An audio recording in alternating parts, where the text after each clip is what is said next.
Muy bien. ¿Alguna pregunta? ¿Quedó algo pendiente de la semana pasada? ¿Algo que no quedó claro? O si son como yo, que luego voy manejando a la casa y digo, híjole, se me olvidó decirles a usted, ¿verdad? Se me olvidó preguntar, o algo que no haya quedado claro. De hecho, me faltó mencionar una herejía, por eso la tengo aquí antes de empezar la clase 2, que es muy importante. Yo digo que para nosotros, y para mí en lo personal, porque afecta mucho la práctica sacramental, y yo que me muevo en eso, no puedo salir de una clase de historia sin mencionar el donatismo. Pero aparte de eso que no mencioné la semana pasada, algo que no haya quedado claro, algo que se quedaron con duda, ¿todo quedó bien? Bueno, entre las herejías que les di la lista, y la manera en que estamos tratando de llevar la clase es tratando de ser cronológica, pero a la vez temática. Saltamos un poquito, ¿verdad?, entre lo que fue los temas de la herejía, y luego saltamos otra vez a los concilios, pero tratamos de llevarlo un poco cronológicamente. Pero no quería dejar de mencionar el donatismo, porque es algo que incluso tiene repercusiones el día de hoy. Entonces, el donatismo fue una herejía que también estuvo en la era de San Agustín. De hecho, si ustedes han visto la película más o menos reciente, hace 5 o 6 años que salió una película de San Agustín, bastante buena. Ahí hacen un buen trabajo en explicar o poner ahí cómo dramatizar la pelea que tuvo Agustín con los donatistas. ¿Alguien ha visto esa película de San Agustín? Está buena. Está muy buena. Y la pelea era sobre el retorno de cristianos y sobre todo presbíteros y obispos que habían negado a Cristo durante las persecuciones. Hemos hablado de las persecuciones del Imperio Romano, esporádicas, hablamos de eso. Y dentro de esas persecuciones, bueno, había momentos, había situaciones en que las personas, bueno, pues con tal de salvar el pellejo, ¿verdad?, pues negaban a Cristo. Y no sé si les mencioné, ese es el origen de la palabra traidor. Viene del latín traditor, el que entrega, eso significa traditor, el que entrega los libros sagrados. Y entonces, tanto algunos cristianos como incluso miembros del clero llegaron a negar a Cristo. Pero como les comenté, son persecuciones esporádicas. Entonces viene otro emperador diferente que es más simpatizante con el catolicismo, ya no era arriano, y se van turnando, ¿verdad? Pero llega alguien que no persigue a los católicos. Bueno, quieren regresar. Los donatistas dicen, no, ya negaron a Cristo, ya quedaron fuera. Todavía hay unos ahí que están así con esa misma perspectiva sobre los pecadores, ¿verdad? Pero la perspectiva católica y la perspectiva de San Agustín era, bueno, quisieran penitencia, se les permitía regresar. Tenían una práctica de ascetismo riguroso, eran muy rigoristas, ¿verdad?, como se pueden dar cuenta, muy rigurosos, no querían que regresaran estas personas. Pero también la disputa era si los sacramentos celebrados por sacerdotes que habían abandonado la iglesia, que habían negado a Cristo, al regresar, si eran válidos. Y una vez más, los donatistas decían, no, los sacramentos que ellos celebran no son válidos. La perspectiva católica, la perspectiva de San Agustín, ¿qué dice él? Sí, son válidos. Y esa es la parte que les digo yo que tiene consecuencias para nosotros el día de hoy, en el desarrollo de la teología sacramental. Porque para nosotros, la manera en que lo entendemos nosotros, y gracias a estas disputas, gracias a las aclaraciones de San Agustín, ¿cómo entendemos nosotros de dónde proviene la eficacia de los sacramentos? ¿Viene de la santidad del ministro? No. Claro que no. La eficacia viene de Jesucristo. La iglesia ve el costado de Cristo traspasado en la cruz, donde brota esa sangre y esa agua como la fuente sacramental, el agua del bautismo, la sangre de la Eucaristía. Y entonces Agustín nos explica, bueno, el ministro, ¿verdad?, se trata de que está actuando como conducto, como tubo, ¿verdad?, por donde pasa el agua, ¿verdad? El origen del agua es Dios, por eso es buena, por eso es cristalina. No tenía el entendimiento que tenemos hoy de la tubería de plomo que contamina, envenena el agua, ¿verdad? Pero usa esa imagen, ¿verdad? Y por eso enseña que no, que más bien sí, los sacramentos son válidos, no hay ningún problema. Entonces no quería dejar de mencionar esa herejía que San Agustín en su tiempo también luchó con ellos. Y se había vuelto también un gran problema, ya tenían, como hemos visto en varios casos, ya tenían estructura paralela, ya tenían obispado paralelo, ya tenían iglesias.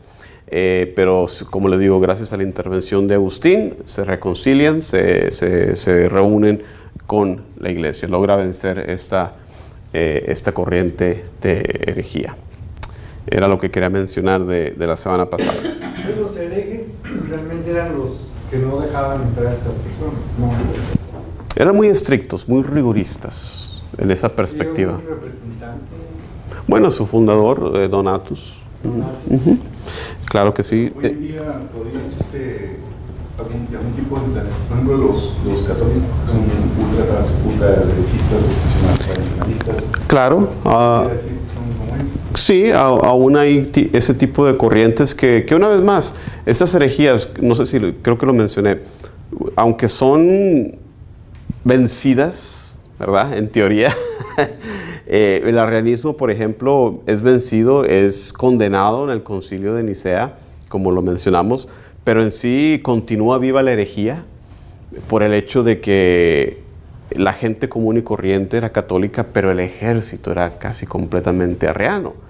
Y a donde iba el ejército, pues ahí iban y se expandía la creencia arriana.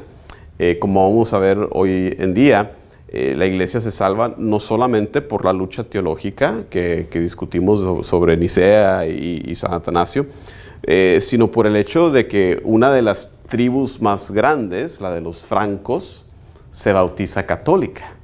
Y ellos son los que son más influyentes, los que conquistan lo que es el día de hoy Francia y los que finalmente sacan de apuros a los papas, ¿verdad? Entonces una combinación de lucha teológica y pues no me atrevo a decir accidente de historia porque toda la historia es guiada por Dios, pero una mezcla de las dos cosas hace que gane el día. Pero el arrianismo continuó por varios siglos más. Y estas mismas corrientes, como lo comentamos también en el caso del gnosticismo, como que vuelven a salir con otra careta, con otro tipo de máscara, bajo otro tipo de nombre.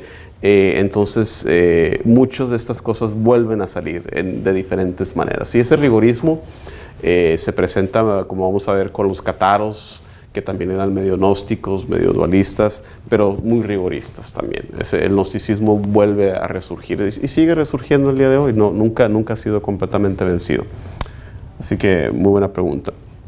Y bien, en nuestras consideraciones para el día de hoy, mientras que hablamos en la primera clase sobre las persecuciones, bueno, llega su momento donde gracias al emperador Constantino, de quien ya introducimos, ya empezamos a hablar de él sobre el Concilio de Nicea, que fue convocado por él, dada su victoria en el año 312, en esa famosa batalla que está ahí en la pantalla ilustrada, que la voy a poner ahorita más en grande.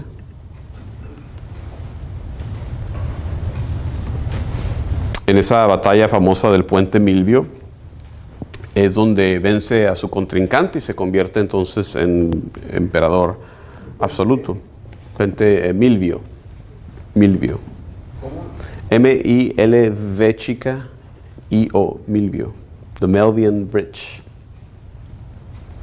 Entonces, como ustedes saben, tiene, según cuentan las crónicas, tiene Constantino esa visión, ¿verdad?, de una cruz. No sabemos si era la cruz en sí como la conocemos o quizás un Cairo. Ya saben cuál es el Cairo, ¿verdad? No sabemos si era en sí la cruz o si era un Cairo, pero igualmente tiene la visión de una voz que le dice: bajo este símbolo vencerás, y entonces emblasona a sus tropas, ¿verdad?, al ejército con ese signo, ya sea cual sea, y efectivamente salen victoriosos. No crean ustedes que Constantino se bautiza, se convierte, no. No sé si lo comentamos, la iglesia griega, la iglesia ortodoxa sí que lo considera santo, nosotros no. Tuvo muchos y muy grandes pecados. mandó a asesinar casi todos los miembros de su familia.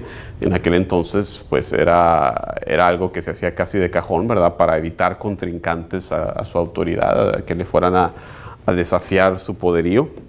Entonces, aunque es figura central, pues nosotros no lo consideramos como San Constantino, ¿verdad? Consecuencias, bueno, le dona el Palacio Laterano, que hoy en día sigue siendo una iglesia, ¿verdad?, católica, San Juan Laterán. Más después, empieza aquí el periodo de paz, pero no completamente. Un poco más después, el emperador Juliano, 361 al 363, que se le conoce como Juliano el Apóstata, ¿verdad? Por el hecho de que fue bautizado, pero él intenta restablecer las costumbres paganas. Obviamente todo esto es un proceso, ¿verdad? Nosotros ya hoy en la perspectiva histórica, bueno, pues estamos manejando fechas y todo rápidamente, pero convirtiéndose Constantino no significa que de la noche a la mañana desapareció el paganismo. Muchas personas continuaban con las antiguas costumbres, deseosos o añorando que se regresara a eso, y el emperador Juliano, como lo tengo ahí un poco más después, trata de restablecer el paganismo. Así que no es algo que completamente se da una vuelta de hoja, no es algo que el cristianismo se establece inmediatamente. Ya lo saben ustedes, no hace oficial el culto, sino que despenaliza Constantino el culto católico. Se permite, ¿verdad? Antes era perseguido, ahora es permitido. Más después es cuando se da una legalización, un establecimiento como religión oficial, pero no por Constantino. En este momento es una despenalización. En ese entonces, ¿qué es lo que podemos ver dentro de lo que es una consideración del desarrollo de la iglesia en aquel entonces? Se empiezan a organizar comunidades urbanas bajo un solo obispo, en aquel entonces un tanto diferente, aunque empieza a hacerse la organización tal y como la tenemos, pero en aquel entonces pues casi había un obispo por cada población, por cada centro urbano. Y estamos hablando de centro urbano, pues una vez más usando términos que no podemos imaginarnos grandes ciudades en aquel entonces, obviamente. El obispo de la capital de una cierta región se convierte en el obispo metropolitano. De eso todavía tenemos vestigios el día de hoy en la organización de los obispos. Ustedes sabrán que cada región tiene un obispo, cada iglesia local tiene su obispo, ¿verdad? La iglesia de Galveston, Houston, la iglesia de Victoria, la iglesia de Beaumont, todas las iglesias que ustedes saben existen en Texas.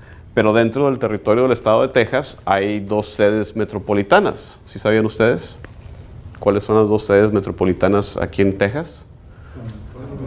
San Antonio y Houston, ¿verdad? Por su origen, por su pasado, ¿verdad? Porque fueron las primeras en ser establecidas. Entonces la mitad del estado de Texas está bajo la cierta jurisdicción del obispo metropolitano y la otra mitad bajo una San Antonio, otra Houston. Hoy en día pues casi es muy poco, no sabría decirles exactamente qué tipo de jurisdicción tiene, o sea, nadie ejerce una autoridad en sí, ¿verdad? Cada obispo tiene su autoridad. No estoy seguro de qué casos tengan, por ejemplo, hoy bajo el derecho canónico que se manden a un obispo metropolitano. De repente hay algo ahí hoy en día, pero es muy poco, es casi más que nada simbólico, ¿verdad? También en aquel entonces podemos hablar de la formación eventualmente de los 5 patriarcados originales. Los 5 patriarcados originales de la iglesia antigua pues son los centros más importantes. Jerusalén, la iglesia madre, ¿verdad? Antioquía, que ya mencionamos que se vuelve un centro, era el centro de base de Pablo, por ejemplo, inmediatamente se vuelve un lugar muy importante. Alejandría, en Egipto, que era ciudad-puerto, ciudad muy cosmopolita, ciudad muy importante. Entonces Jerusalén, Antioquía, Alejandría, con Constantino. ¿Qué hace Constantino al volverse emperador? Constantinopla, ¿verdad? Parte de la organización es que eventualmente separan al Imperio Romano en 2 partes, ¿verdad? Porque se volvió tan enorme que ya no podía ser manejado por un solo emperador. Entonces se parte en dos. Roma es una capital, Constantinopla es la otra. Entonces Constantinopla, la cuarta sede, y claro que sí, Roma. Son las 5 sedes originales. Jerusalén, Antioquía, Alejandría, Constantinopla, que se vuelve hasta rival le llegan a llamar la segunda Roma, ¿verdad? Porque era la sede del emperador, y siempre Roma, ¿verdad? Entonces eran las 5. Otra vez, Roma Constantinopla creció mucho y entonces hubo que separarla, y Roma es parte de... Sí, se separa el imperio en dos y se establece Constantinopla como la capital.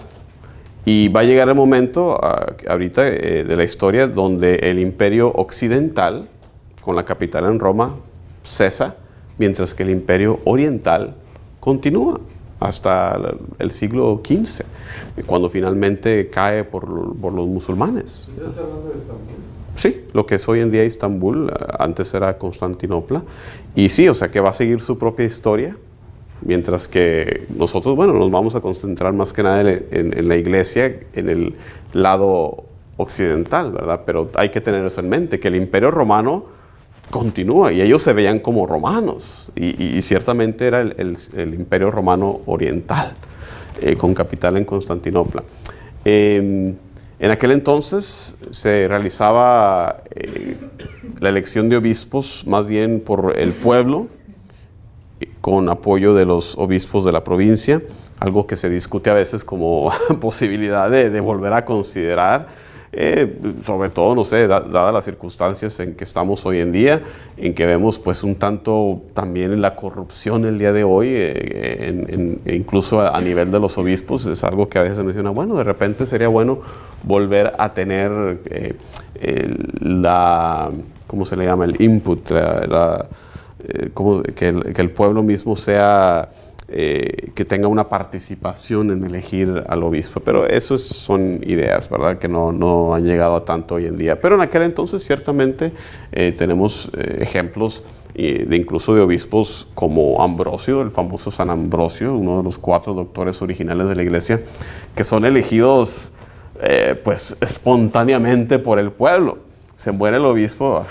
Aquí tenemos a Ambrosio, que ni siquiera era bautizado, pero era reconocido como buen administrador, como persona muy inteligente. Lo agarran y prácticamente de la noche a la mañana lo bautizan, lo confirman la primera comunión, y como al siguiente día como que lo ordenan y lo presbítero y obispo, casi de la noche a la mañana. Entonces tenemos ejemplos así de la historia. No me acuerdo quién era el otro, que Agustín igualmente fue también casi proclamado. No sé si fue él o alguien más que están pensando en quién van a elegir y se le posa una palomita a alguien. El Espíritu Santo nos está diciendo que elijamos a tal tipo, ¿verdad? Entonces había ciertamente ese elemento del pueblo ayudando a este proceso. Vamos a ver cómo va a aumentar la influencia política del Papa en estos años que vamos a considerar, en estos siglos. Y también, como ya lo vimos la semana pasada, se da la convocación de diferentes concilios para resolver disputas teológicas. Eso ya fue de lo que tratamos la semana pasada. ¿Algún comentario? ¿Alguna otra cosa? Estamos hablando de los 400. Sí, estamos empezando desde Constantino, ¿verdad? En los 300, y ahorita ya vamos a entrar, primero hablando con el monacato todavía en los años 300, pero sí, yo creo que vamos a llegar a cubrir, ojalá, más o menos 600, 700 el día de hoy. Pero sí, aún estamos en el cuarto siglo, hablando un poco del origen del establecimiento del monacato.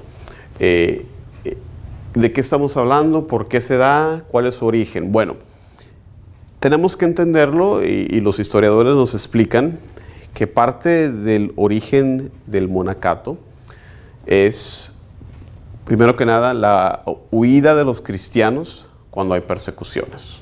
Por ejemplo, la persecución de Decio, ciertamente casi poblaciones enteras, grandes grupos, salían a esconderse, ¿no? A las cuevas, al desierto, a donde ustedes quieran, ¿verdad? Para no ser alcanzados por la persecución de los romanos. Por ahí podemos ver ciertamente un origen. Pero hay otro más también que debemos de considerar, y es el hecho de que una vez que se deja de perseguir a los cristianos, Un dicho muy famoso de Tertuliano es que la sangre de los mártires es semilla de la iglesia. Entonces, en aquel entonces, el testimonio, el modelo de los mártires, pues era muy atrayente para la gente. Entonces se acaba la persecución y es como decir, bueno, pues ahora, ¿qué podemos hacer para tener ese nivel pues radical de vivir la vida cristiana? Antes se daba por la persecución, ahora pues el emperador eventualmente se vuelve católico, la corte es católica, entonces los ricos y famosos pues también se vuelve cool ser católico, ¿verdad? Como lo podríamos considerar el día de hoy. Entonces, con ese cambio, pues, ¿qué creen ustedes que pasa con el nivel de la práctica de la fe? Pues tiende a descender. Entonces, orgánicamente se da como esa búsqueda de decir, bueno, pues ahora, ¿cómo podemos hacer una práctica mayor, más profunda de los sacrificios que antes se veían con los mártires y los confesores? Pues ahora como que parte de eso, de ese deseo, es lo que empuja a la creación, al deseo de estos monjes que se separan de la sociedad, que se separan de la mundanidad y se van al desierto, como el ejemplo de San Antonio que está ahí en ese icono en la pantalla. San Antonio del Desierto es uno de los primeros ejemplos. Tenemos el día de hoy una biografía de San Antonio que ustedes pueden encontrar por internet, que fue escrita precisamente por San Atanasio. Atanasio de Alejandría escribe la biografía, la vida de San Antonio de Egipto, que es considerado como el primer eremita. No solamente en soledad, también se da el cenobitismo, que es ahora vivir pero en comunidad, ¿verdad? No solamente en soledad, no solamente en el desierto, sino también se empiezan a dar las primeras comunidades y creo que se describe de Antonio eso, el hecho de que él quería escaparse, pero llega la noticia de su santidad al pueblo y pues ¿qué pasa? Vienen curiosos, vienen personas tanto sinceras como los curiosos que no faltan, ¿verdad? A tratar, a pedirle consejo, a tratar de que les enseñe, etcétera, etcétera. Entonces, de cierta manera, aunque algunos de ellos inicialmente tenían el deseo de soledad, pues eso muchas veces termina en una comunidad, ¿verdad? Una pregunta. Sí. La parte de las catacumbas, ¿eso es antes de eso? Sí, las catacumbas era donde se escondían, sí, donde se escondían los cristianos, ejemplos que hay en Roma, ¿verdad? En diferentes lugares, pero sí, eso es en los primeros siglos. Hay una foto donde sale un altar que tenía ese símbolo de la... Oh, sí, es un símbolo muy, muy conocido, sí, claro. Pero sí, eso es más bien en las persecuciones, sí. Con Constantino se dice eso, que salieron los cristianos de las catacumbas, o sea, prácticamente, ¿no? Aparte de San Antonio del Desierto, San Pacomio también es uno de los fundadores de este movimiento, por ahí del año 345, también tenía su propia regla. Como lo saben ustedes, San Basilio también, fundador, también tenía su regla.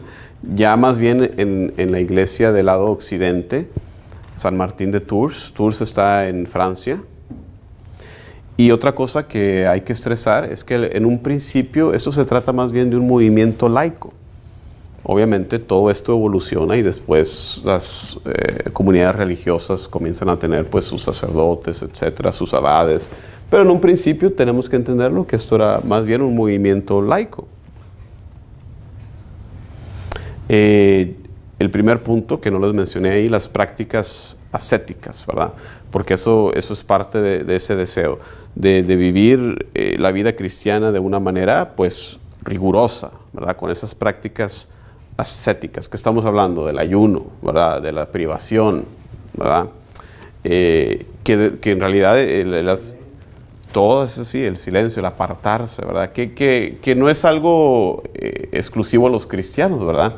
Ya antes de Jesús y al mismo tiempo que Jesús, tenemos noticia, ¿verdad? De comunidades judías, ¿verdad? Que se separan de las comunidades que vivían en la ciudad para vivir apartados, como la secta conocida, ¿verdad? Famosa de Qumran, ¿verdad? de donde tenemos sus escritos, ¿verdad? En los rollos del Mar Muerto. Entonces, es algo pues común de la experiencia religiosa, ¿verdad? No es exclusivo a los cristianos.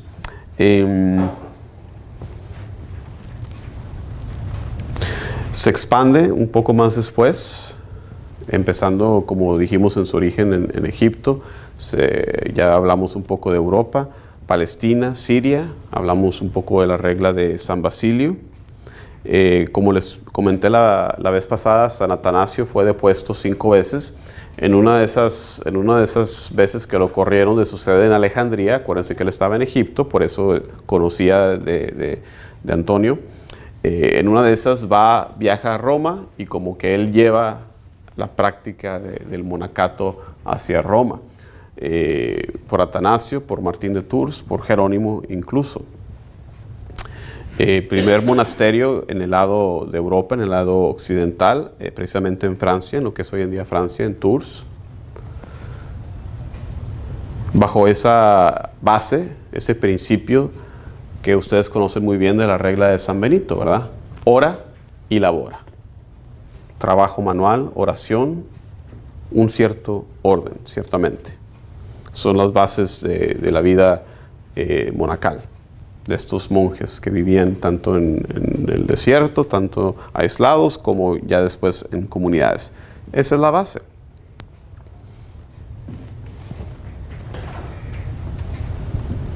¿Esto lo vamos a poner en el...? Sí, sí.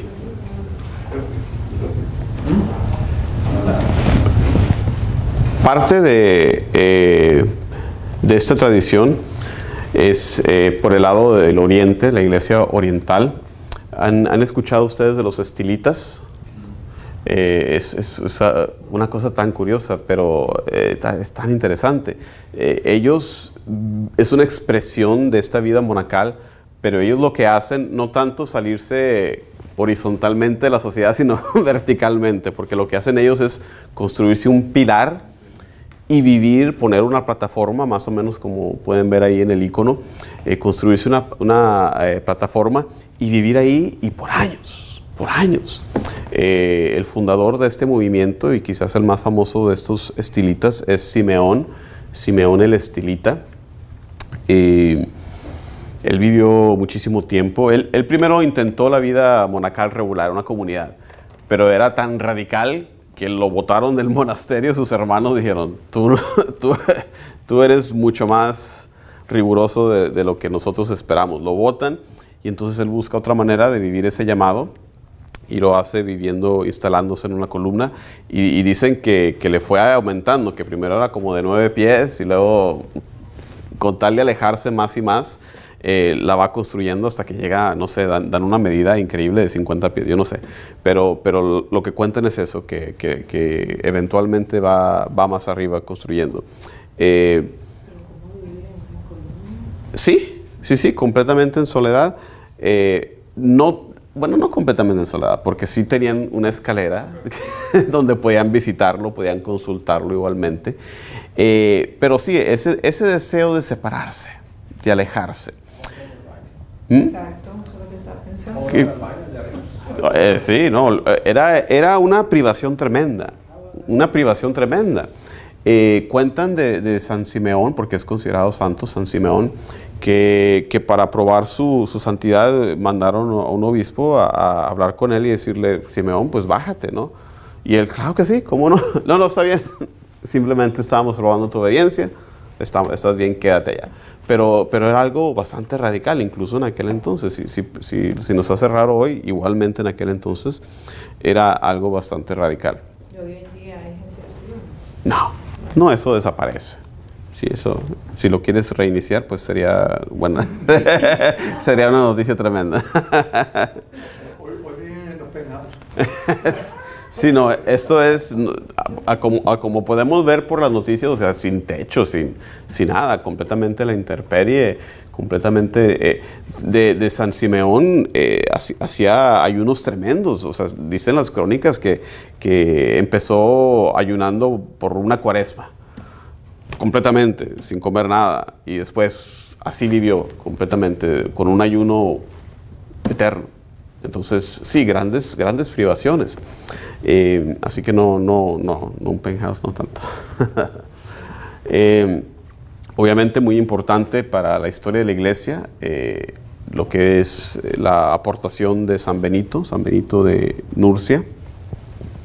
De él se origina la famosa regla de San Benito, que prontamente es adoptada por muchas comunidades hasta nuestros días. Y pues se trata de esa simplicidad, lo que le permite sobrevivir, su adaptabilidad de la regla. Si no la han leído, no es muy larga, la pueden leer. Pero el hecho de que él no, quizás en nuestros días en que vivimos en una comunidad tremenda, quizás se nos haga rigurosa, pero en realidad en comparación con lo que él busca hacer, con lo anterior, es bastante suave.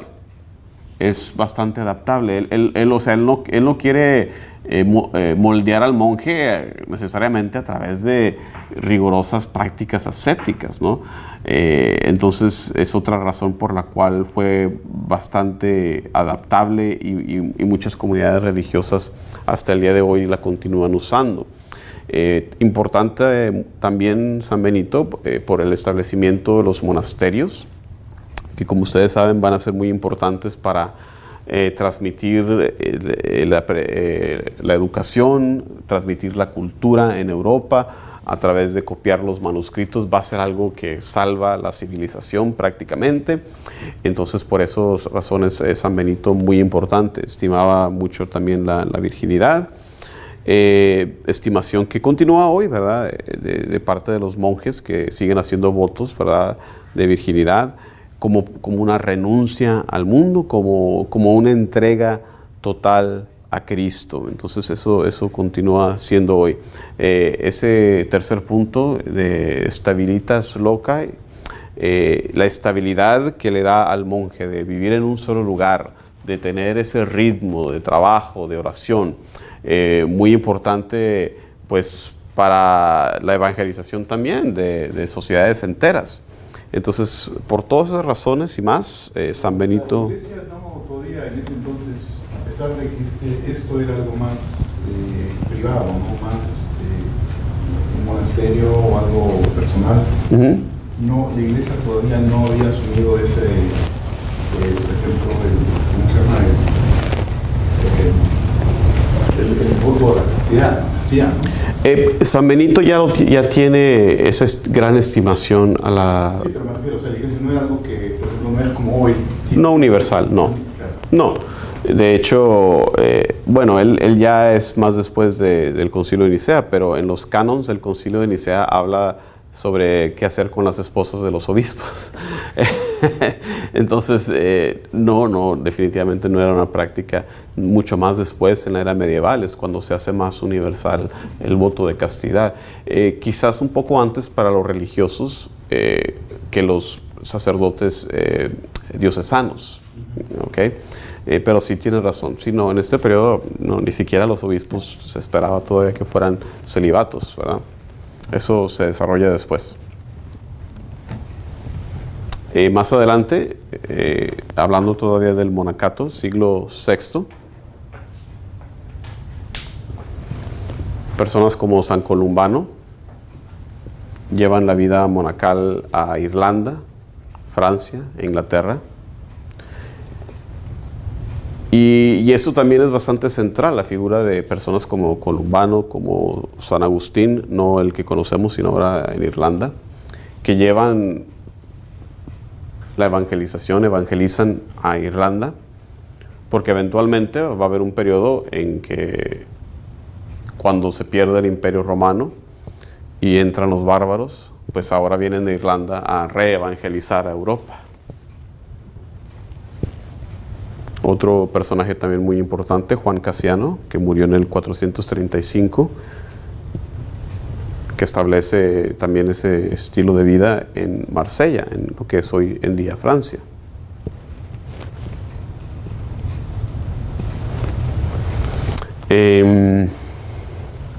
Parte de la curiosidad del desarrollo religioso en aquel entonces y que a mí me atrae mucho, como les he contado, como yo trabajo en los sacramentos, porque parte de la historia del desarrollo del sacramento de la confesión está ligado con este periodo. Porque, como ustedes quizás sabrán, el sacramento de la confesión originalmente se practicaba poco.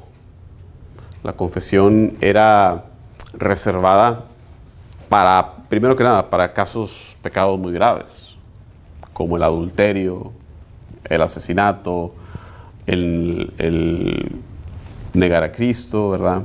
Cosas así muy grandes. Anteriormente la penitencia, y ni siquiera se le llamaba confesión, era más bien penitencia. En aquel entonces pecaban, eran recibidos por el obispo al inicio de la cuaresma. Toda la cuaresma era tiempo de penitencia. De hecho, formaban lo que se llamaba una orden de penitentes, que aún tenemos vestigios de eso. A mí me tocó ver en San Luis Potosí una marcha, una procesión del silencio. Alguien es de aquellos lugares o de algún lugar donde se realice eso. Y hay una cierta orden de encapuchados. Busque, sí, se miran como Ku Klux Klan, ¿verdad? Pero nada que ver. Búsquenlo en Google, procesión del silencio, porque es un vestigio de estos años. Porque en aquel entonces los penitentes se reunían en una orden de penitentes, se presentaban ante el obispo y los mandaba, todo esto al inicio de la cuaresma. Comúnmente la cuaresma entonces era periodo de ellos de penitencia pública, ayunos, grandes obras. La mayoría de ellos entonces regresaba, hace cuenta que salían de la iglesia durante la cuaresma para hacer su penitencia y regresaban pues ya con la Pascua, ¿verdad? Con la alegría pascual, eran recibidos por el obispo, eran reintegrados a la comunidad. Si había sido un pecado gravísimo, bueno, pues ya dicen las crónicas que hasta años se la pasaban de penitentes, ¿verdad? Antes de ser reintegrados. Exactamente, si lo quieres pasar por ahí. Pero en aquel tiempo,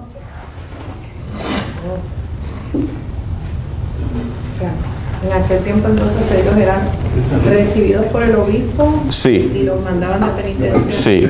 ¿A dónde?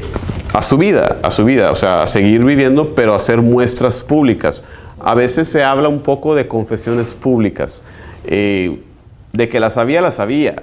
No era práctica universal de la iglesia, nunca ha sido, pero de que las había, porque tenemos evidencias, tenemos cartas de papas de aquel entonces que mandaban obispos a decirles, no hagas que los penitentes se confiesen públicamente. Entonces sabemos que se hacía, pero más bien como aberración, no como práctica general. Y entonces... ¿Había una confesión entonces pública? No, lo que era público era más bien la penitencia, los actos. Okay. Pero va cambiando y lo pongo aquí con los monjes irlandeses porque ellos fueron instrumentales.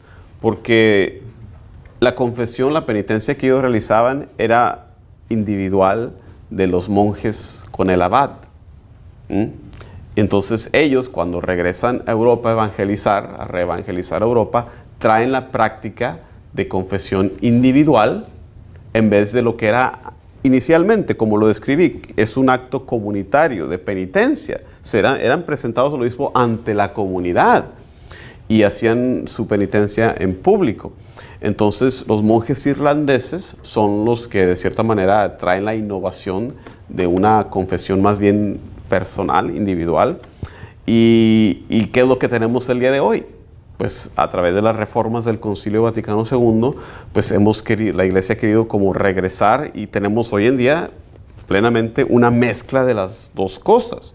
Ustedes saben que hoy en día tenemos 3 ritos de confesión, 3 formas, tenemos 3 modos de realizar ese sacramento. Una de ellas es la penitencia comunitaria, ¿verdad? Que hacemos Cuaresma, Adviento, ese tipo de tiempos donde vamos, nos reunimos, oramos, cantamos, leemos las Escrituras en comunidad, pero luego cada quien va a hacer su confesión personal. Tenemos la forma más común, ¿verdad? Donde simplemente el individuo, la persona va y se confiesa con el sacerdote. Y la otra, que también es en casos de emergencia, también viene a ser una forma comunitaria, una confesión, una solución general, donde en casos de gran necesidad se está hundiendo el Titanic, ¿verdad? No hay tiempo de hacer confesiones individuales, pues ahí se da una solución en general. Entonces son las tres formas que tenemos el día de hoy, tratando de regresar un poco, porque ciertamente tenemos la noción de cómo la penitencia se ofende a Dios, se ofende a la iglesia, se ofende a la comunidad. Tiene un elemento de reconciliación con Dios, con la iglesia, con uno mismo, ¿verdad? Pero por eso lo quería mencionar, porque los monjes irlandeses en aquel entonces juegan un gran papel. También en aquel entonces, siglo VI, estamos hablando del siglo VI, se da el desarrollo de los ritos litúrgicos de cada nación. El día de hoy nos quedan pocos de ellos. Obviamente la liturgia de Roma es la que se vuelve influyente en todos lados. Carlomagno, cuando sube al trono, ¿verdad? Cuando se vuelve rey, él trae los libros litúrgicos de Roma. Y entonces muchas de estas liturgias que anteriormente eran particulares a cada territorio, no podemos hablar todavía de naciones, ¿verdad? Pero de cada área, desaparecen. El día de hoy, en el rito occidental que tenemos nosotros, el rito latino, pues sobreviven únicamente ritos como el rito mozárabico en España, que se dio en España, el rito ambrosiano, que viene de Italia, ¿verdad? De San Ambrosio.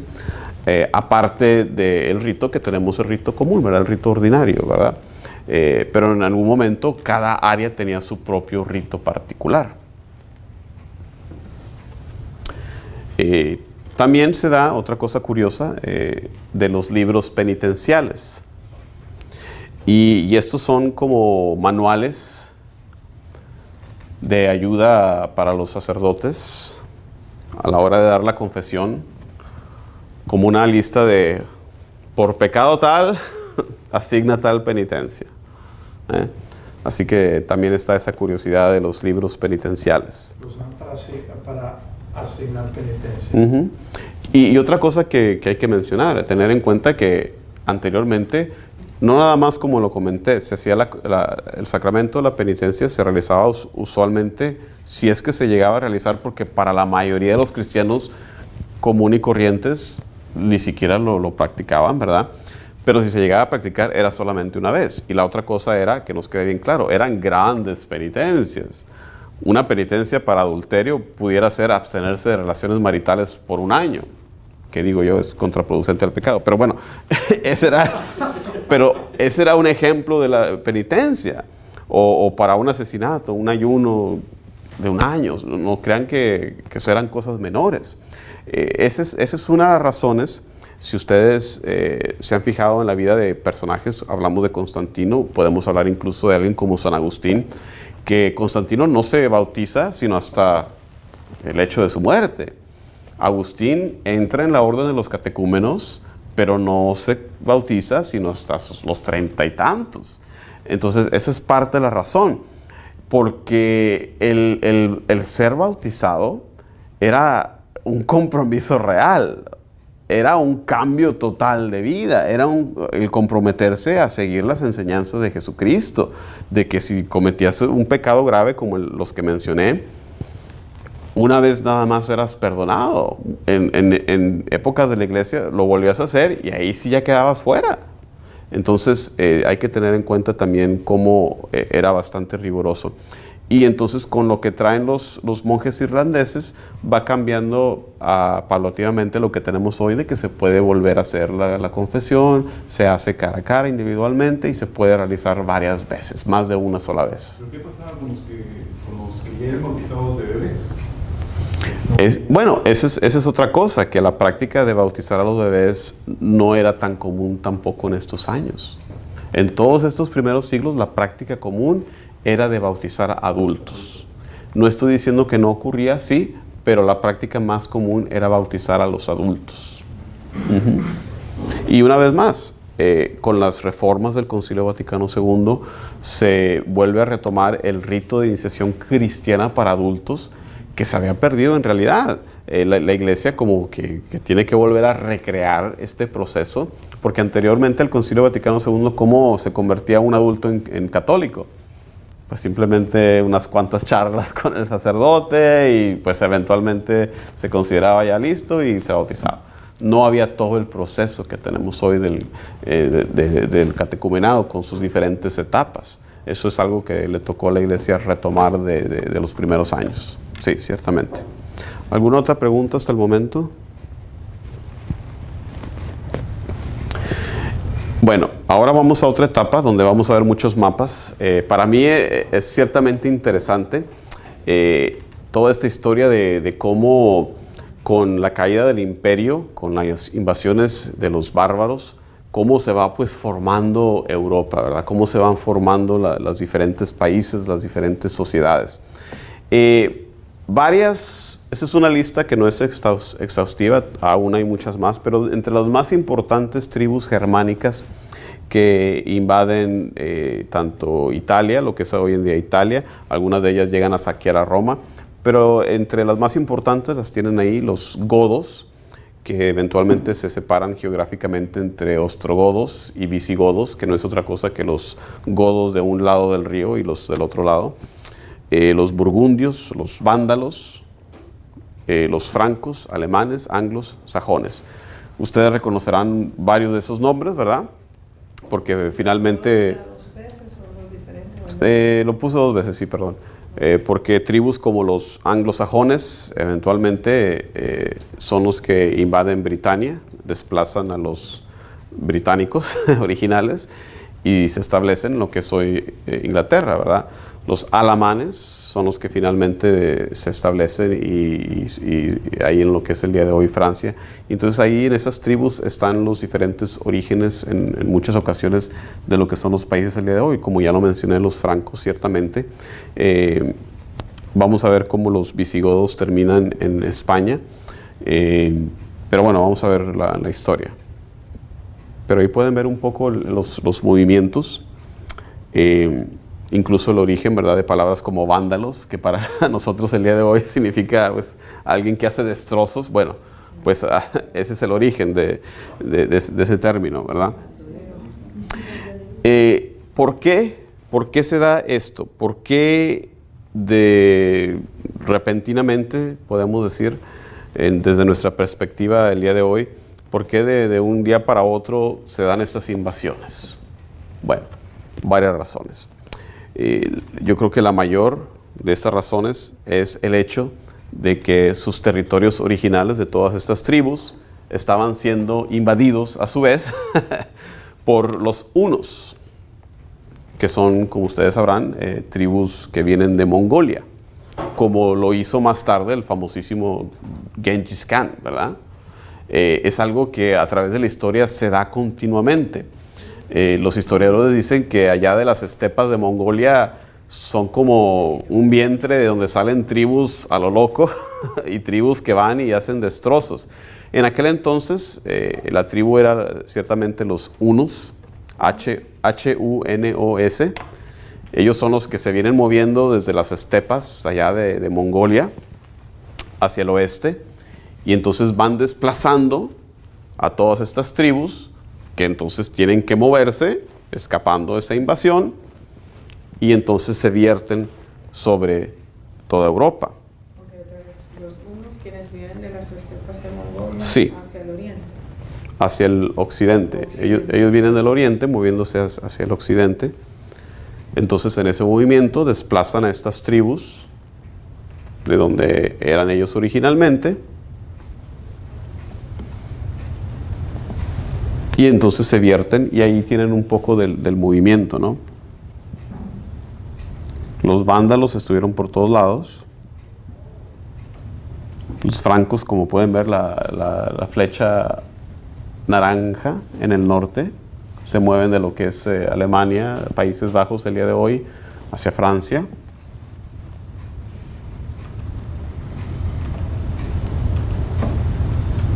Los visigodos, como les dije, son los que están en como rosadito morado que terminan en España. Y eso es nada más un ejemplo. Estos nada más son los que del año 100 al 500 después de Cristo. Más después hay otros.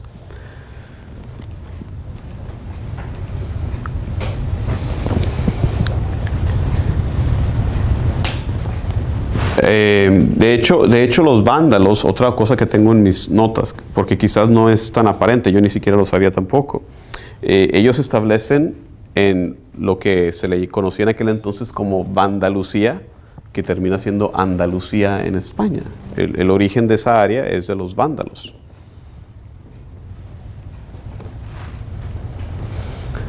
Lo que es también muy importante para nuestros propósitos, pues es el hecho de la conversión de los bárbaros.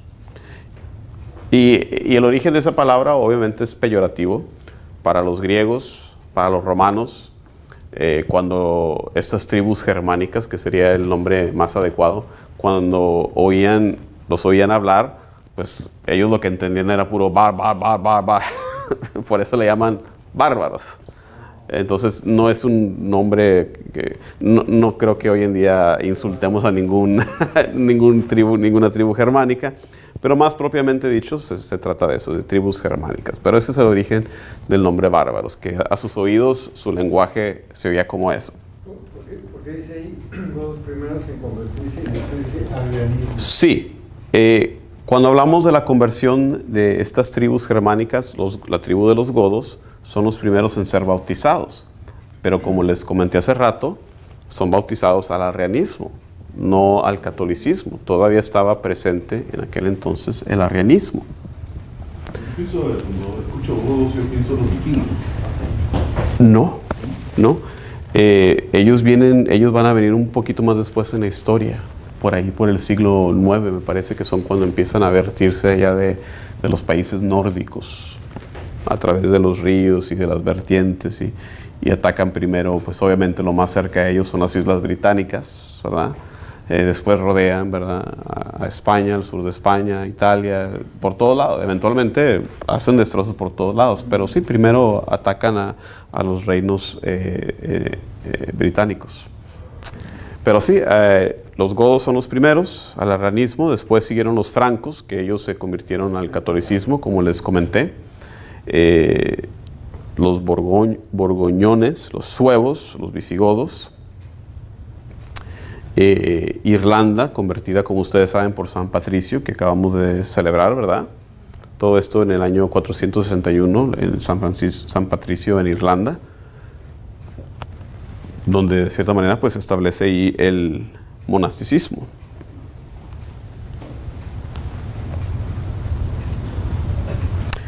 Y obviamente esta conversión pues tiene grandes consecuencias para la historia de la iglesia.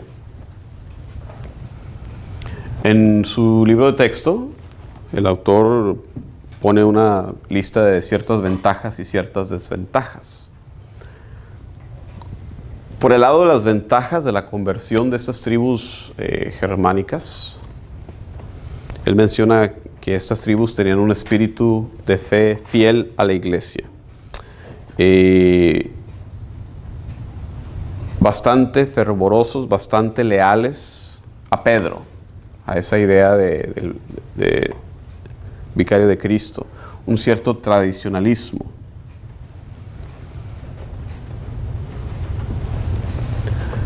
También está la ventaja de que al convertirse una tribu, al convertirse un rey, bueno, hay una cierta uniformidad en la sociedad que vamos a ver desembocar un poco más adelante con el universalismo medieval, donde prácticamente pues toda la sociedad es cristiana, ¿verdad? Es completamente todo, ¿verdad? La cultura, el pensamiento, todo es cristiano.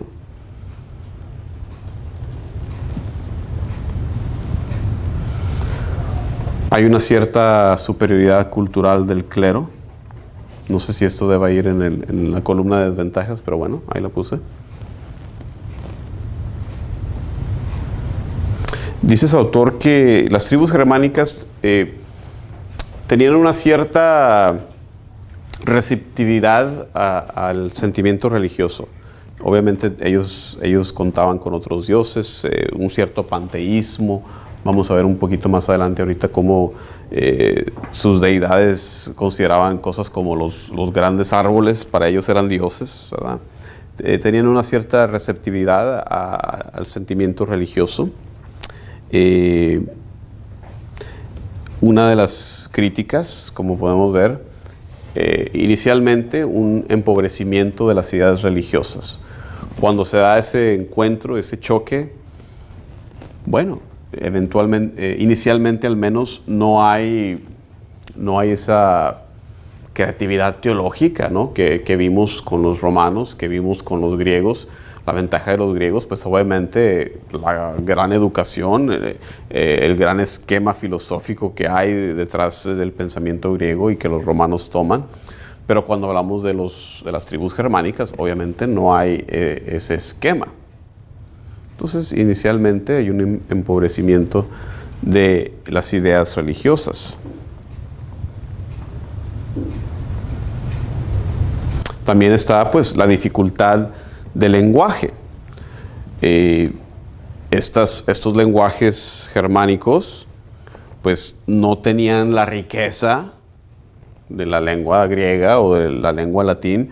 Por ejemplo, su libro de texto dice que los germanos, nos da un ejemplo, no tenían concepto de dominus como señor absoluto. En su organización política, ellos nunca fueron organizados bajo un rey. Ustedes saben que era más bien, a lo mucho llegaban a confederaciones de tribus cuando era necesario. Pero entonces, imagínense, simplemente el no tener un concepto mental de señor, ¿verdad?, para referirnos a Dios. Para ellos no hay un señor absoluto.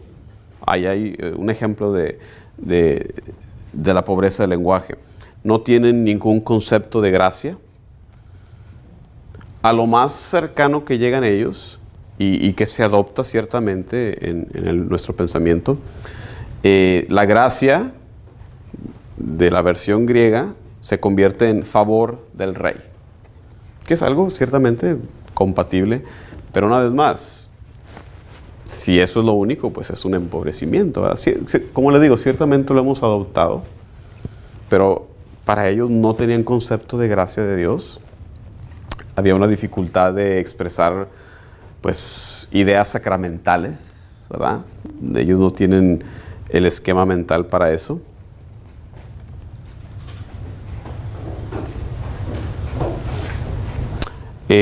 Otra desventaja, el catolicismo, la nueva religión que vence un tanto más bien por poder. Su autor menciona cómo los germanos se dan cuenta de la superioridad intelectual de este movimiento, de esta religión. Entonces, muchas veces se convierte no tanto por reconocer lo verdadero, sino más bien por esta superioridad intelectual. Más adelante, como vamos a ver con Carlomagno, pues definitivamente por la espada, ya por la sangre, ¿verdad? Bueno, el siguiente tema que quería tratar, recordar los diferentes saqueos de Roma como consecuencia, ¿verdad?, de estas invasiones. Ahí tienen algunos de los saqueos que ocurrieron en esta época, empezando por los visigodos, bajo su líder Alarico. Famosamente en el año 452, el Papa San Leo Magno, no sé qué le habrá dicho, pero evita que Atila, el I, saqueara a Roma. No se preocupen, 3 años después vinieron los vándalos y sí que saquearon a Roma. Pero igualmente no fue tanto como hubiera sido si no hubiera intervenido el Papa, incluso en el siguiente saqueo de 455. Y en este periodo, finalmente, 546, los ostrogodos. Antes de eso, ya en la era antes de Cristo, en el año 290 antes de Cristo, ya la primera vez que había sido saqueada Roma por el rey Alia. Entonces, aunque no era algo nuevo, claro que sí fue un gran shock, porque pues habían pasado casi 6 siglos de que pues no había nadie cruzado las murallas de la ciudad. Ustedes saben, se sentía hasta cierto punto, se creía pues que era la ciudad eterna, que era impregnable, que era protegida, etcétera, etcétera, pero pues ya vemos muy bien que no era así. Más después, más adelante, por ahí habíamos mencionado a los vikingos, pues precisamente los vikingos, o más bien como se le conocieron después, los normandos, que viene del término Norsemen, los hombres del norte.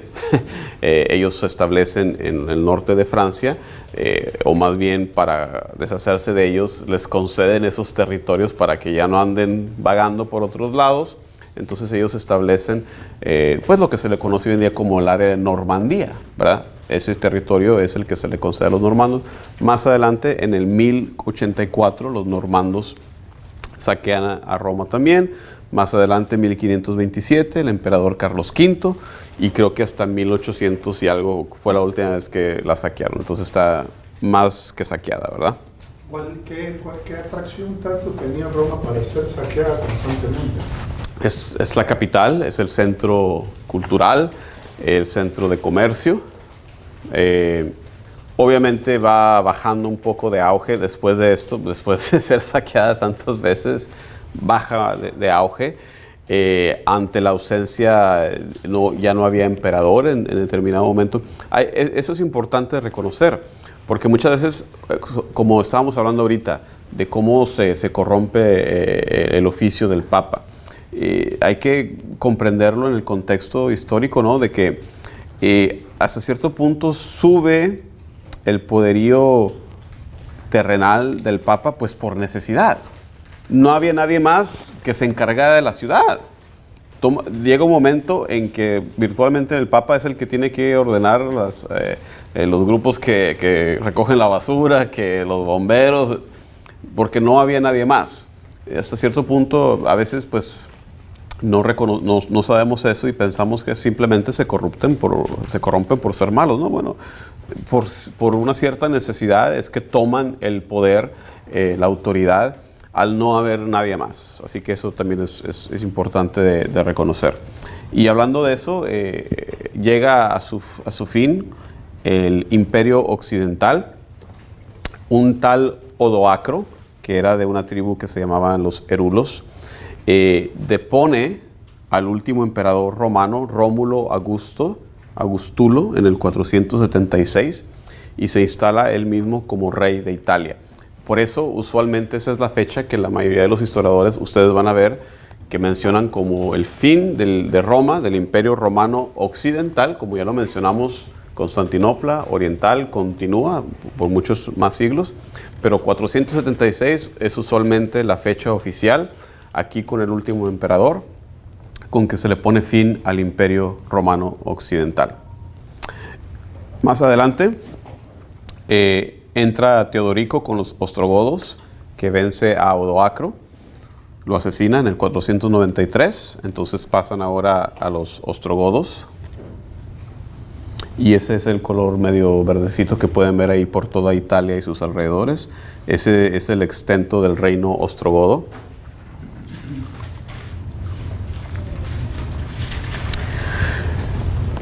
Con la muerte de este Teodorico, hay un cierto vacío, hay un cierto caos, lo cual aprovecha el gran emperador Justiniano, que es muy reconocido, el emperador oriental Justiniano, para invadir Italia y al menos por un lapso de tiempo reunifica el imperio.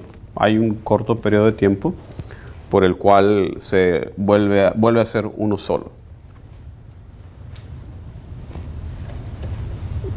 Por su parte, el Imperio Oriental, al menos en ese entonces, un tanto más alejado geográficamente. Como ustedes saben, Constantinopla tiene una posición geográfica privilegiada, muy difícil de invadir. Así que por la mayor parte pasa desafectado. Pero ahí también pueden ver los diferentes reinos que se empiezan a formar. Como ya lo mencioné, los visigodos, el reino visigodo en lo que era llamado España, ¿verdad? Tenía como centro Toledo, la ciudad de Toledo. Los vándalos en el norte de África. Francos, como ya lo mencionamos. Burgundios. Etcétera, etcétera. Hablando de los visigodos, se vuelve también un capítulo muy interesante. Ellos establecen un reino en lo que es el día de hoy España, entre el 418 hasta el 711. Entonces tienen un reino visigodo, de cierta manera con una corte a imitación a Roma. Traen mucha herencia cultural de Roma, ¿verdad? Llega a su fin en el año 711 con la invasión islámica, ¿verdad? Dicen los historiadores que casi, sin exageración, fue por accidente que un grupo casi de pescadores islámicos cruzan y así lo dicen, casi por accidente conquistan. El hecho era que estaban muy desorganizados. Los reyes visigodos, había muchas contiendas entre ellos, estaban muy desorganizados, entonces muy fácilmente llegan los seguidores de Mahoma, que como ustedes saben, prontísimo después de la muerte de Mahoma, como vamos a ver, se fueron expandiendo, y en el año 711 llegan y empieza la conquista de la península ibérica. Conquistan la península casi en su totalidad. Lo único que nunca fue conquistado fue la parte norte, que ustedes ven ahí arriba, y que se le conoce el día de hoy como la parte de Asturias. Esa parte es montañosa, es muy inaccesible, muy guerrosos la gente de ahí, así que en realidad fue la única parte que nunca fue conquistada. Y de hecho, partiendo de ahí del norte, es donde, al igual que fue conquistada rápidamente, pues igualmente rápidamente se organiza la reconquista desde el norte, desde el Reino del Norte. Y sí, paulatinamente van retomando los territorios perdidos. Ustedes saben que la reconquista dura todo este tiempo, desde 711, muy pronto después de eso, y finalmente culmina en 1492, ¿verdad? Con el triunfo de los reyes católicos Isabela y Fernando, que es la fecha, ¿verdad?, del descubrimiento de América. Entonces, toda la invasión de los musulmanes dura todo este periodo, casi 800 años. ¿Desde cuándo? 1500. Hasta el 1492, la misma fecha del descubrimiento de América, es cuando finalmente conquistan. La última parte que quedó es la provincia del sur, Granada. Granada era una franja que quedaba nada más ya para ese entonces, pero finalmente la reconquista termina hasta 1492 y se da pues también el triste episodio de la expulsión de los judíos y todo el mundo, ¿verdad? Pero bueno, eso ya lo vamos a ver más adelante. Un poco de lo que pasó con el profeta Mahoma, fundador del Islam. Hay historiadores que dicen que el Islam es una religión que se trata casi como de una herejía cristiana, una simplificación. Mahoma, se piensa, tuvo contacto con grupos herejes cristianos como los nestorianos. Uno de los historiadores que menciona esto es el inglés Hilaire Belloc. Nestorianos, sí. De cierta manera, podemos ver una doctrina de él influida, que es influida por el pensamiento judío y el pensamiento cristiano escatológico. Como lo pongo ahí en interrogante, un cristianismo simplificado quizás, sí hay varias creencias compartidas, obviamente el monoteísmo, las tres religiones monoteístas, ¿verdad? El judaísmo, el islam y el cristianismo. La gran importancia en la oración, ustedes saben, a ciertas horas del día se da el llamado a la oración y tú dejas lo que estás haciendo y te arrodillas orientado hacia Meca a orar. También gran importancia tienen ellos para la caridad, el ayuno, incluso el juicio eterno. Y piensan a veces que es una simplificación. Bueno, hacen a un lado las cosas más elaboradas, ¿no? Como los sacramentos, por ejemplo. Obviamente ellos tienen diferentes sagradas escrituras, ¿verdad? No consideran a la Biblia. Para ellos Jesús es como otro profeta, ¿verdad? No es definitivamente divino. Pero como podemos ver ahí en el mapa, una tremenda expansión. poco después de la muerte de Mahoma en el 632. La parte verde más oscura en la península arábica es lo que era el dominio cuando estaba vivo el profeta. La siguiente ensombrado es la siguiente etapa con el califato, y podemos ver cómo arrasan todo el norte de África. Se pierde todo lo que eran todos los patriarcados cristianos, ¿verdad? Antioquía, obviamente en Siria, rápidamente cae. Todo el norte de África, no se olviden, era católico. San Agustín era obispo en el norte de África. Hiponia, ¿verdad? Es una provincia ahí al norte de África. Y como ya mencionamos, pues llegan a conquistar toda la península ibérica. Y vean ahí hasta dónde llega el verde. Llega muy cerca a lo que es ya Italia, ¿verdad?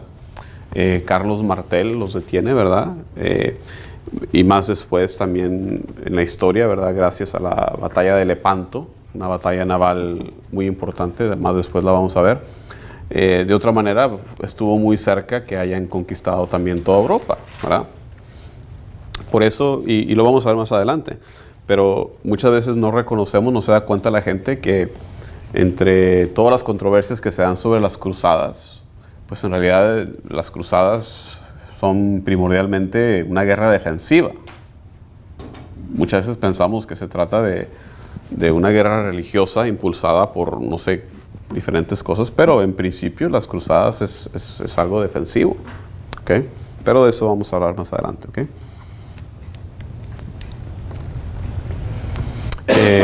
Como ya le mencioné, la fecha en que se detienen en Galia, que es en Francia, 732 por Carlos Martel en Tours y Poitiers.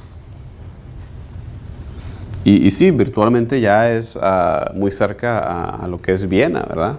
En el corazón ya de Europa.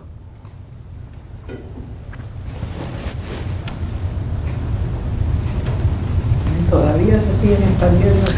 Pues hoy en día ya es por medios demográficos, ¿verdad? ya no tuvo que haber guerra, sino simplemente por el hecho de tener más hijos que la sociedad europea, que está cometiendo suicidio demográfico, ¿verdad? Con la contracepción, no tienen los suficientes hijos para reemplazar su población. Dijeron en el Estado dijeron que 75% para el 50%. Sí, definitivamente lo que no hicieron en aquel entonces por la guerra, lo han hecho simplemente demográficamente, ¿verdad? De regreso con los reinos germanos, cuando vuelve el emperador Justiniano, cuando regresa del oriente, los reinos ostrogodos y vándalos desaparecen en Italia. Como ya lo mencionamos, el reino visigodo sucumbe a la invasión musulmana en el 711. Entonces ya para este periodo más adelante, el único reino consolidado era el de los francos. ¡Yay, francos!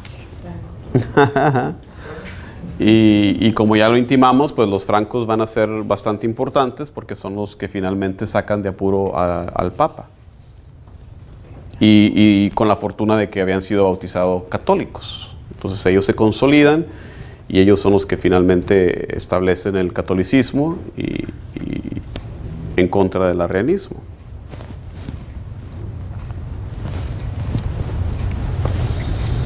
Durante este tiempo, bueno, está el antiguo imperio romano en decadencia, en transición. Las tribus germánicas se comienzan a establecer por toda Europa, el centro de Europa, por Italia. Una cierta decadencia de la vida espiritual. ¿Qué año es esto? Este mapa es el año 480. ¿Y los colores? El verde en el oriente obviamente es el imperio romano oriental. Cuando hablamos de Odoacro, que saca al último emperador romano, el territorio como en rosado, hot pink. El reino visigodo es todo lo anaranjado. Suevos en la esquina noroeste de la península ibérica, los vascos, que también es la región vasca el día de hoy, que ustedes saben, hasta el día de hoy hay un movimiento separatista porque son desde su origen muy diferentes, un idioma diferente, una cultura diferente, etc.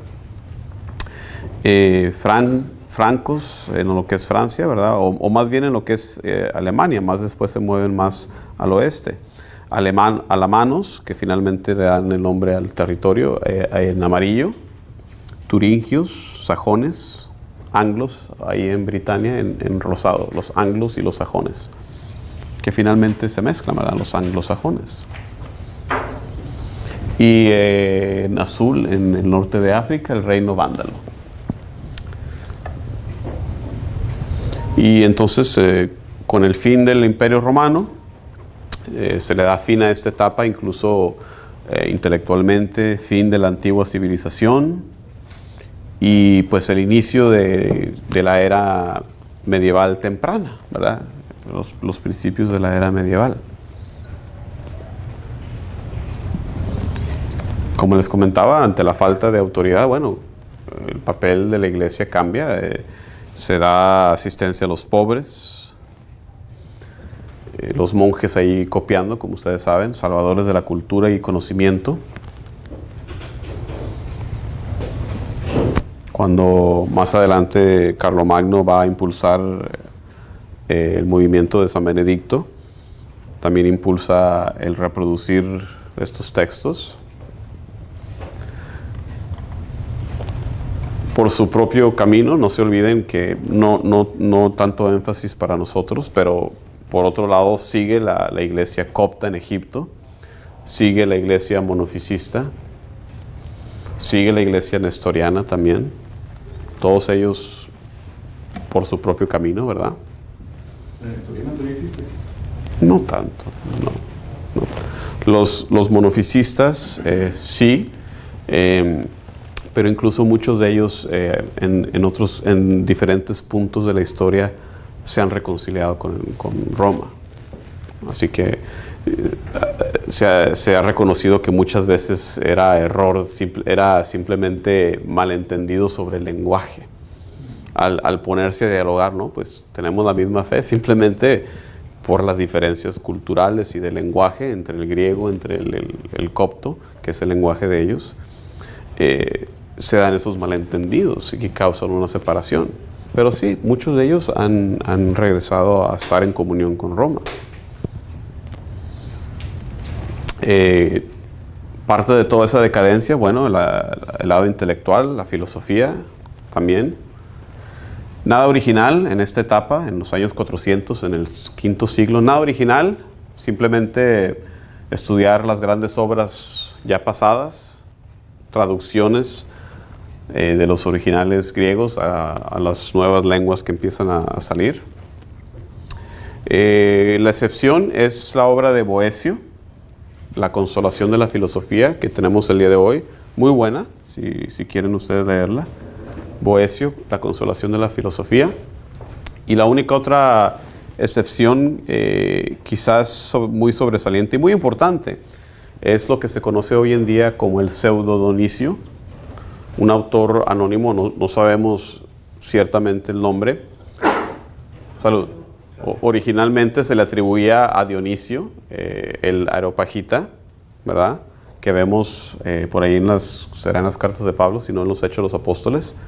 Esos escritos filosóficos son de gran importancia porque aunque sean anónimos, el autor, como les digo, se le atribuye ese nombre de pseudo Dionisio porque sabemos hoy en día que no era Dionisio. Pero son muy importantes porque esos escritos del pseudo Dionisio se vuelven fundación de la teología medieval. Santo Tomás Aquino, una figura tan grande como Santo Tomás Aquino, copiosamente cita los escritos de este pseudo Dionisio. Así que se vuelven bastante importantes.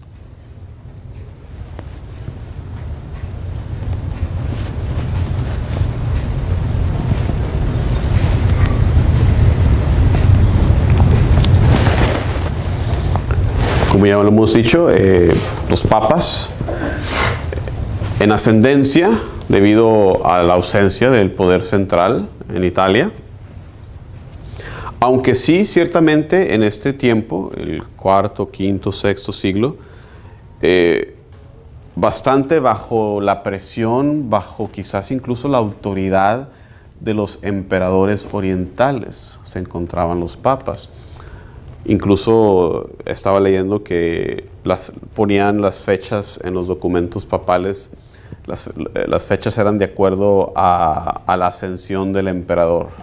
O sea, de acuerdo al emperador. En el año tal, desde la ascensión del emperador tal. Era la fecha que usaban. Entonces eso nos habla, ¿verdad?, de la influencia que tenían los emperadores bizantinos, cómo se le empieza a conocer al imperio oriental, ¿verdad? Bizancino.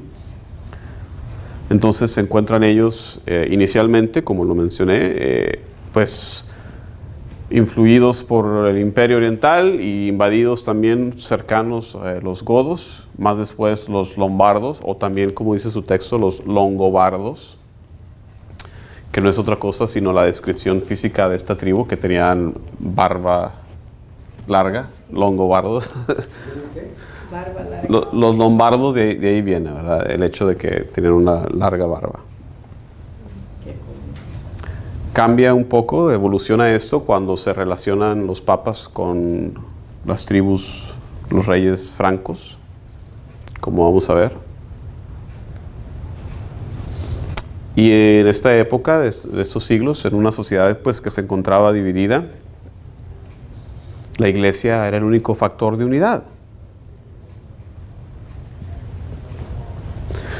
Otra cosa que hay que tomar en cuenta es, en cuanto surge el Islam, empieza a presionar al imperio bizantino, y entonces el imperio bizantino se aísla y ya no pone tanta presión a los papas. Entonces esa es otra razón que los papas surgen. Ya no están bajo la presión del emperador oriental, están apoyados por los francos, y por eso comienzan a ascender en influencia. Y hablando de los francos,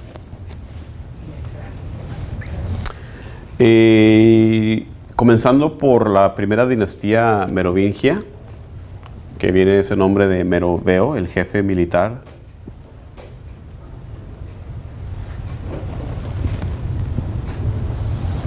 Un descendiente, un hijo, Clodoveo,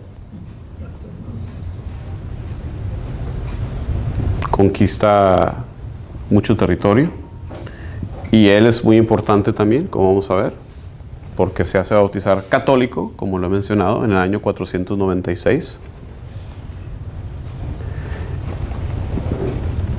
Poco a poco la dinastía merovingia está en decadencia. Los mayordomos de palacio son los que tenían realmente el poder, y uno de ellos, Carlos Martel, muy conocido en la historia, ¿verdad?, es el que finalmente se comunica con el Papa y dice, bueno, ¿que no el rey debería ser el que tiene el poder? Y entonces desplaza a los reyes, a los merovingios, y comienza la etapa de la dinastía carolingia, ¿verdad?, con Carlos Martel, y el más grande ejemplar, claro, que Carlomagno, ¿verdad? Pero muy importante el bautismo de Clodoveo, porque al ser los francos la tribu más importante, más influyente, más extendida, influye a que otras tribus igualmente se conviertan, como ya los he mencionado, del arrianismo o del paganismo al catolicismo.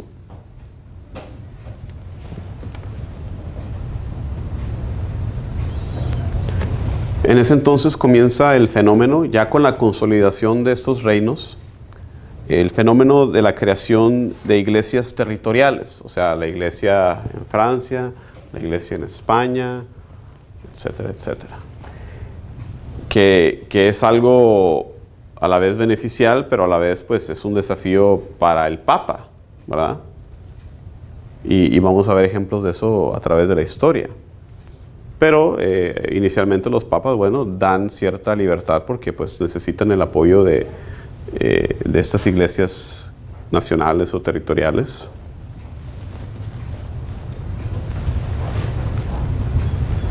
Y se empieza a dar con el bautismo de Clodoveo, con su conversión. La religión obviamente es causa de unidad política también.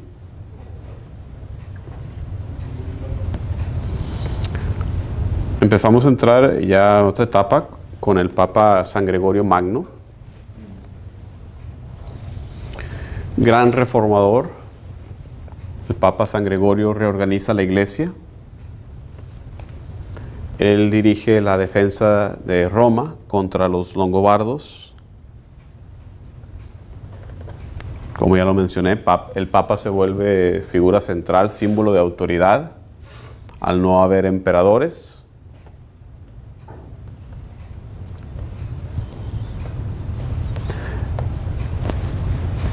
El Papa Gregorio sabe llevar la situación, el desafío de las iglesias territoriales.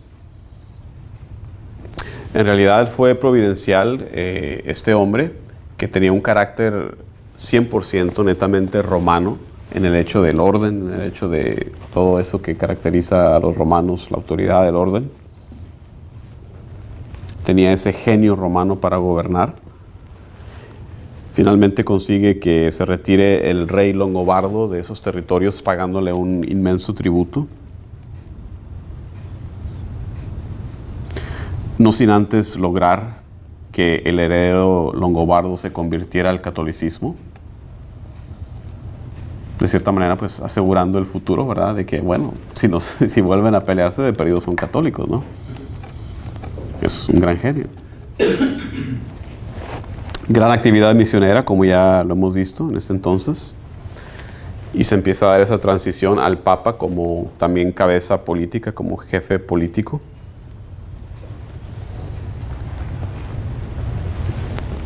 Fue muy sabio en todos esos aspectos. En la misión igualmente. En este entonces no demandando una conversión de estas tribus germánicas. Una cita que capturé dice: no se les puede quitar todo a los incultos.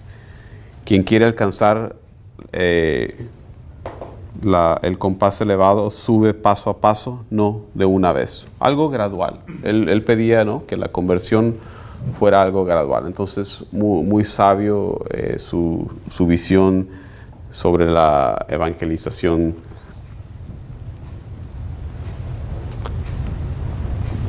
Otro gran personaje que no podemos dejar de mencionar es San Bonifacio,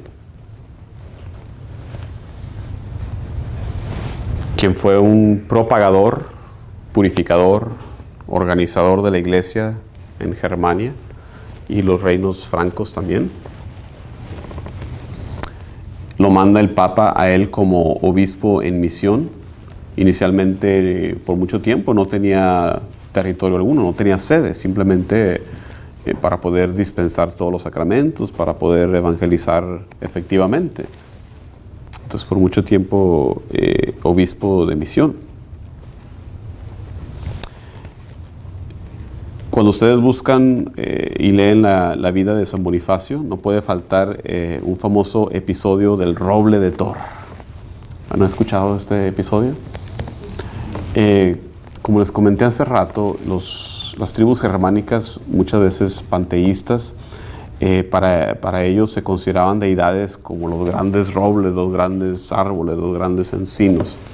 Pues había uno que era conocido con este nombre del roble de Thor, y dicen los historiadores más sobrios que dicen, bueno, seguramente preparó el acto antes de, pero el show que pone es, ya supuestamente habiendo preparado este enorme roble, es que reúne a la población, ¿verdad?, en el centro de la ciudad donde está el roble, y de un solo hachazo, como le digo, seguramente ya lo había preparado, con un solo hachazo lo corta y se cae el roble, y los habitantes pues estaban esperando que reaccionara el dios Thor, ¿verdad?, mandándole un relámpago. Y al ver que pues no pasa nada, Bonifacio les ha matado a su dios. ¿Qué quiere decir eso? Que pues no hay nada que hacer. Entonces pues que el Dios de Bonifacio es más poderoso y que consigue una conversión en masa. Entonces ese es el famoso episodio del roble de Thor. Tuvo el apoyo militar de los francos para poder ir en misión. Él es responsable por establecer muchas de las diócesis primitivas iniciales en Europa. Y la parte más importante es que Bonifacio siempre estuvo en contacto con el Papa. Él era legado del Papa. Entonces, él, donde quiera que iba en misión, iglesia, diócesis que él iba estableciendo, la dejaba vinculada con el Papa. Entonces eso fue importantísimo para mantener la unidad de la iglesia a través de estos años.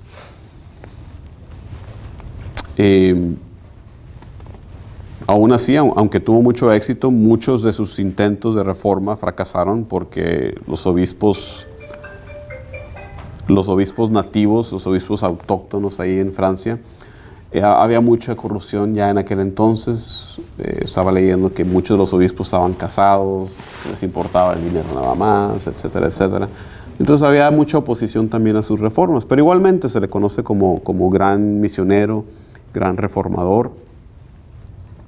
Deja un gran legado de conversión a los paganos, todas estas tribus germánicas que aún no habían sido convertidas. Y ese vínculo de estas iglesias con Roma fue algo muy importante. Y finalmente muere mártir, con I, no con Y, en el año 754 con varios compañeros. En uno de esos encuentros con una tribu germánica, ahí sí le tocó morir de mártir. No. Sí, en una de esas no les cayó tan bien y murió mártir. El último episodio que quisiera considerar es ese comienzo de las relaciones de la iglesia con el reino de los francos. Como les comenté, el imperio bizantino se aísla. Llega un momento en que ya no tiene pues el poderío para estar presionando al Papa. Ya empieza a tener tanto sus propios problemas de corrupción como la entrada de Islam, etcétera, etcétera. Entonces, cuando se ve invadido el Papa por los longobardos, el Papa no tiene a dónde acudir, sino más bien al rey de los francos. Era el único que tenía suficiente autoridad de poder en aquel entonces. Entonces, el Papa, Esteban II, se encuentra con el rey, que este nombre que han escuchado quizás, el rey Pipino el Menor, y lo unge como rey en el año 751. Este Pipino era hijo de Carlos Martel, era uno de los hijos de Carlos Martel que ya mencionamos. Igualmente un mayordomo de palacio bajo la dinastía previa de los merovingios. Y Pipino es el que busca el reconocimiento como rey. Ya tenía la autoridad. Los mayordomos de palacio subieron en auge, eran los que realmente tenían la autoridad. Y entonces el Papa, o quizás más bien Bonifacio, que estaba por ahí como legado del Papa, es el que corona a Pipino como rey. Y aquí comienza pues esa grande saga de la alianza entre el poder sacro, ¿verdad?, y el poder político, que dura por mucho tiempo, ¿verdad? Aquí comienza todo esa historia de la alianza eclesiástico-política medieval, que pues fue por necesidad, ¿no? Pipino entonces se vuelve, pues, de cierta manera, en cierto aspecto, como vasallo del Papa, el hecho de haberle prestado ayuda militar, como si el Papa fuera el emperador. Y Pipino lo que gana de esto es el reconocimiento, ¿verdad?, de su autoridad de parte de Pedro, ¿verdad?, que es decir lo mismo que viene de parte de Dios, ¿verdad? Se le da el título también de patricio, que era lo que ustedes saben antiguamente en el Imperio Romano eran los nobles. Y aquí es donde entra ese concepto del Sacro Imperio Romano. Estos reyes, como de cierta manera, o sea, no están ligados para nada, pero de cierta manera ligados con el antiguo Imperio Romano, al menos con el nombre, ¿verdad? Aquí también por parte de Pipino es el que concede al sacar a los longobardos, le concede al Papa, le cede al Papa territorios que eventualmente se convierten en los estados papales. Y eso continúa, ustedes saben, hasta el siglo XIX. Los estados papales. Y bueno, diferente. Se han perdido buena parte.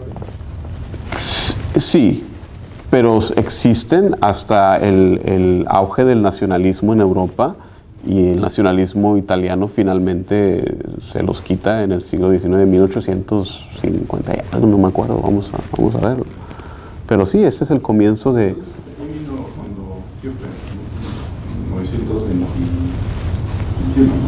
¿Cuándo fue el Vaticano? Sí, por eso fue lo último que quedó, pero ustedes saben que anteriormente era gran parte de Italia. Quizás fue él, sí, quizás ya aparece entonces. Pero sí, obviamente el Vaticano es lo único que quedó de lo que antes eran los estados papales.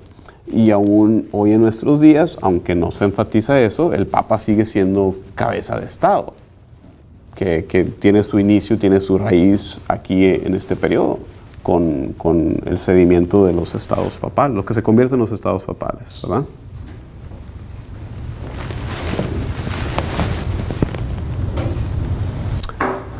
También en este entonces está el cierto problema de la iconoclasia. ¿Cómo? Obviamente parte de esto es por parte de la influencia musulmana, ¿verdad? Porque para ellos no puede haber imagen alguna. Ustedes saben, si ven ejemplos de su arquitectura preciosa, por ejemplo en Córdoba,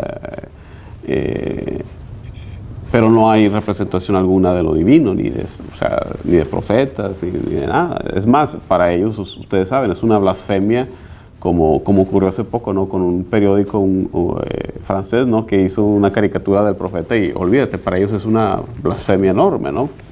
Entonces, en parte por esa presión, el emperador bizantino en el año 726 prohíbe la veneración de imágenes. Se llamaba el emperador León III, por razones, como lo dije, tanto religiosas como políticas.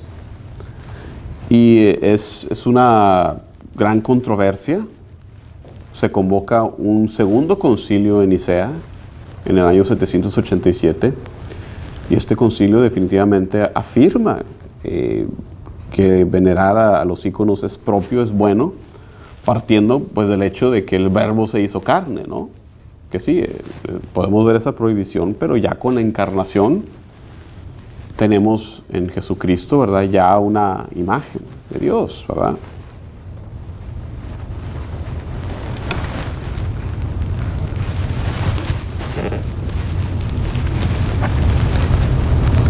¿Alguna pregunta, algún comentario hasta el momento? Cuando se refiere a veneración de íconos, no se está hablando de imágenes, se está hablando de cielo, que es una estructura, Sí, los íconos bizantinos que puedes ver el día de hoy, sí, claro, la veneración de las imágenes que tenemos en la iglesia, que incluso tienen una tradición incluso más fuerte en la iglesia ortodoxa, ¿verdad? Tú vas a una iglesia ortodoxa y está tapizada de íconos. Nosotros... yo creo que ha habido como un segundo iconoclasía después del Concilio Vaticano II, por diferentes razones, quizás el querer regresar a una cierta simplicidad, pero ustedes pueden ver las fotos de templos antes del Concilio Vaticano II que son renovados y quedan las paredes así de vacías. Se quitan estatuas, se quitan imágenes, se quitan muchas cosas. Por diferentes motivos que yo digo, pues no tan bien guiados, ¿verdad? Porque desde entendidos propiamente, los íconos siempre han sido en la tradición cristiana una ventana a lo sacro, a lo sagrado, ¿verdad? Entonces yo creo que se da eso también, por ejemplo, en la era de la Reforma Protestante. Los protestantes, creo que esa imagen incluso es de la era protestante, no es de esta era, pero se da otro intento de deshacerse de imágenes. En la era protestante ellos, al quemar monasterios, se deshacen de reliquias, se deshacen de imágenes, se deshacen de todo tipo de cosas. Y una vez más, como les digo.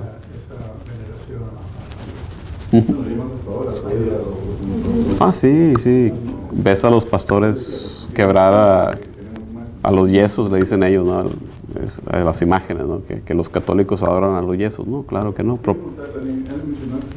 San Gregorio, pero él luchó contra una de las cosas que mencionaron a él, ¿no? Una de las cosas que tuvimos anteriormente, San Gregorio como uno de los que luchó contra la Esto. Sí.